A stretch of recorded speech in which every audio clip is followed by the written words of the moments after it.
You have roughly the same number of hair follicles as a chimpanzee, the exact same number. So why does a chimp look like a fur coat and you don't, except for one very specific patch on your face? This isn't a small mystery.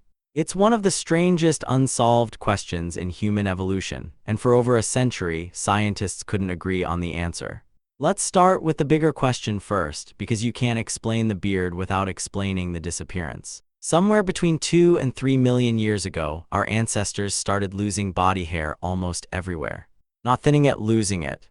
Every other primate on the planet kept theirs, every single one. We're the outlier, and an outlier that dramatic doesn't happen by accident. The leading explanation comes down to temperature. Anthropologist Nina Jablonski has spent decades studying this, and her research points to one core problem: early humans were becoming persistence hunters. They weren't ambush predators, they were endurance predators, chasing prey for hours in open, hot grassland until the animal collapsed from heat exhaustion. But running for hours under the African sun creates a problem. Overheating kills faster than starvation does, and thick body hair traps heat exactly when you need to release it. So the body made a trade. It swapped fur for sweat glands. Humans have more sweat glands per square inch of skin than almost any other mammal alive, millions of them. And fur blocks sweat from evaporating efficiently. Lose the fur, and suddenly your built-in cooling system actually works. That's the theory that explains the disappearance, but it creates an even bigger problem for the beard. If losing hair was about survival, why did one patch stay? Here's where it gets interesting. The face isn't just a random exception, it's a deliberate one. Look at where humans kept meaningful hair. The scalp to protect the skull from direct sun exposure, the eyebrows and eyelashes to keep sweat and debris out of the eyes, and on men specifically, the lower face and jaw. That last one doesn't fit the cooling theory at all. A beard doesn't help you run faster or sweat better.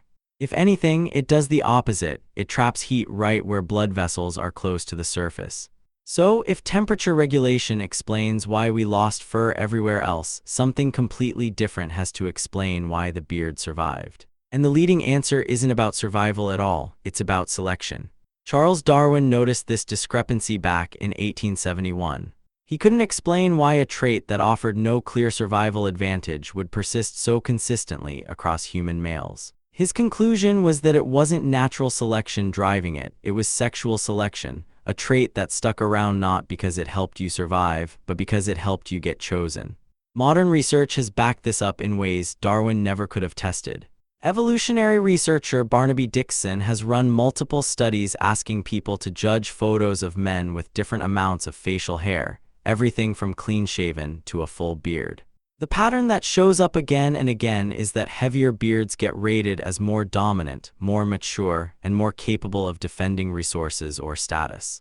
Here's the part that makes this make sense biologically. Facial hair growth is directly tied to testosterone and to androgen receptor density in the skin of the jaw and chin, specifically far higher density than almost anywhere else on the body.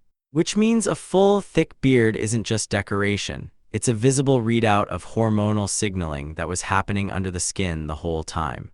Ancient humans couldn't run a blood test, but they could look at a man's face and get a rough read on him instantly. That's a massive advantage in a small tribal group where you needed to size up allies and rivals fast, long before you ever spoke a word to them.